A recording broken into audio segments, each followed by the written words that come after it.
And that brings us to the golden arrow of consumption. This is the heart of the system, the engine that drives it. It is so important that protecting this arrow has become the top priority for both of these guys. That's why after 9/11, when our country was in shock, and President Bush could have suggested any number of appropriate things, to grieve, to pray, to hope. No, he said to shop, to shop. We have become a nation of consumers. Our primary identity has become that of being consumers, not mothers, teachers, farmers, but consumers. The primary way that our value is measured and demonstrated is by how much we contribute to this arrow, how much we consume. And do we? We shop and shop and shop, keep the materials flowing, and flow they do. Guess what percentage of total materials flow through this system is still in product or use 6 months after their date of sale in North America? 50%? 20? No, 1%. 1. In other words, 99% of the stuff we harvest, mine, process, transport, 99% of the stuff we run through this system is trashed within 6 months. Now, how can we run a planet with that level of materials throughput? It wasn't always like this. The average U.S. person now consumes twice as much as they did 50 years ago. Ask your grandma. In her day, stewardship and resourcefulness and thrift were valued. So how did this happen? Well, it didn't just happen. It was designed. Shortly after World War II, these guys were figuring out how to ramp up the economy. Retailing analyst Victor Lebeau articulated the solution that's become the norm for the whole system. He said, our enormously productive economy demands that we make consumption our way of life, that we convert the buying and use of goods into rituals, that we seek our spiritual satisfaction, our ego satisfaction in consumption. We need things consumed, burned up, replaced, and discarded at an ever-accelerating rate. President Eisenhower's Council of Economic Advisors chairman said that the American economy's ultimate purpose is to produce more consumer goods. More consumer goods? Our ultimate purpose? Not provide health care or education or safe transportation or sustainability or justice? Consumer goods? How did they get us to jump on board this program so enthusiastically?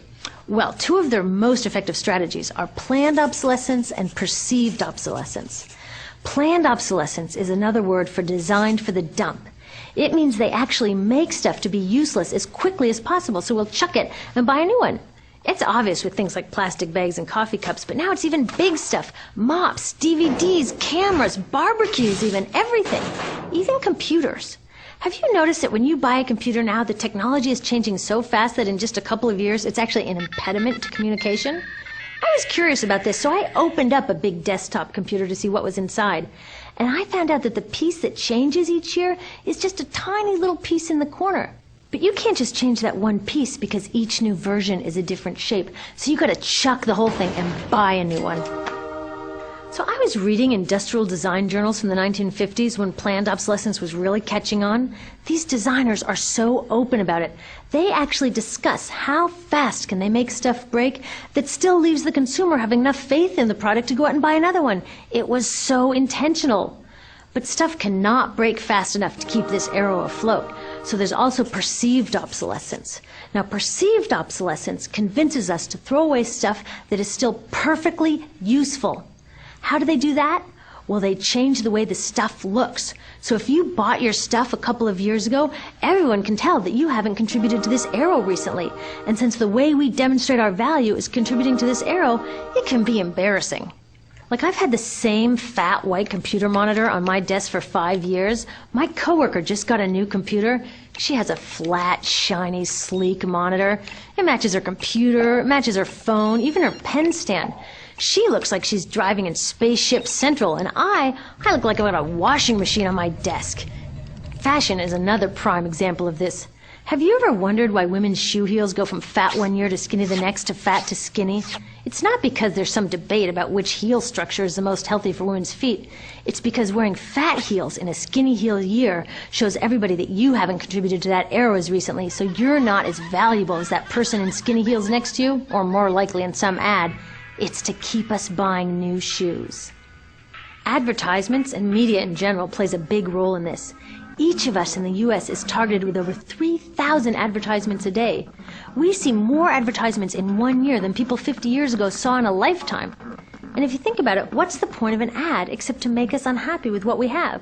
So 3,000 times a day, we're told our hair is wrong, our skin is wrong, our clothes are wrong, our furniture is wrong, our car is wrong, we are wrong, but it can all be made right if we just go shopping. Media also helps by hiding all of this and all of this. So the only part of the materials economy we see is the shopping. The extraction, production, and disposal all happens outside of our field of vision. So in the U.S., we have more stuff than ever before, but polls show that our national happiness is actually declining. Our national happiness peaked in the 1950s, the same time that this consumption mania exploded. Interesting coincidence. I think I know why. We have more stuff, but we have less time for the things that really make us happy. Friends, family, leisure time. We're working harder than ever. Some analysts say we have less leisure time than any time since feudal society. And do you know what the two main activities are that we do with the scant leisure time we have? Watch TV and shop. In the U.S., we spend 3 to 4 times as many hours shopping as our counterparts in Europe do. So we're in this ridiculous situation where we go to work, maybe 2 jobs even, and we come home and we're exhausted, so we plop down on our new couch and watch TV, and the commercials tell us you suck, so you got to go to the mall to buy something to feel better, and then you got to go to work more to pay for the stuff you just bought, so you come home and you're more tired, so you sit down and you watch more TV, and it tells you to go to the mall again, and we're on this crazy work, watch, spend treadmill, and we could just stop. So in the end, what happens to all the stuff we buy anyway? At this rate of consumption, it can't fit into our houses, even though the average house size has doubled in this country since the 1970s. It all goes out in the garbage. And that brings us to disposal. This is the part of the materials economy we all know the most because we have to haul the junk out to the curb ourselves. Each of us in the United States makes 4.5 pounds of garbage a day.